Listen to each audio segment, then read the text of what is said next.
For those that don't know, Charlie lived here back in the 20s. He worked in the cotton mills, just like just about everybody did at that point in time. But Charlie had a really special talent. He could play a banjo really well, could sing really well, very unique voice. This was at a time when, well, first let me just say that Charlie also had enough chutzpah that he was illiterate. He went to work in the mills as a child, so he didn't get a chance to go to school. So he was illiterate, but he had enough bravery that he decided one day that, I'm going to go make a record. So he and his two bandmates hauled off to New York. Just think about it. They couldn't read the road signs.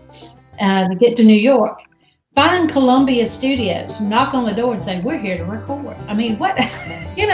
Seriously. So he had to be quite the character. Not only did he record, but his first recording, and it was a tune called Don't Let Your Deal Go Down Blues. This was a time when the South had like 6,000 record players. He sold 102,000 copies of that record. A hit back then was like, 5,000, 10,000. He sold 102,000. So he was like Elvis of the 20s. And if you just listen to his music, and I'll reference the artwork you see behind me. This is the cover art from a box set that was done by Sony, and the producer, Hank Zapasnik, did a beautiful job with this box set of kind of juxtaposing the music that came before Charlie Poole with Charlie Poole, and then the music that came after Charlie Poole. And you really see the difference that Charlie made in the sound of American music. It transformed it. To me, he's foundational, not just for country music, which he's credited with, and bluegrass music, but I hear the beginnings of rock and roll. So if what you listen to today when you turn on the radio, don't blame all of it on Charlie, but the good stuff, you can go back to Charlie. And I tell folks, if you're a Bob Dylan fan, Bob Dylan talked about him in his autobiography. Bob Dylan talked about him in his Nobel Prize acceptance speech.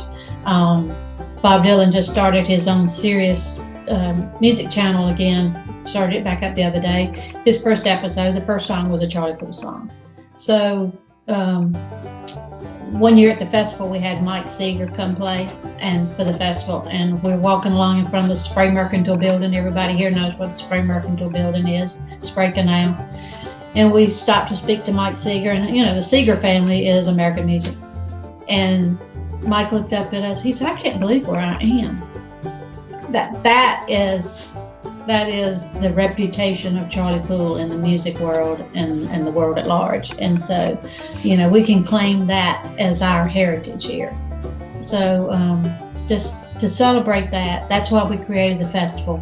And then from the festival has come this idea that, okay, this doesn't need to be one of.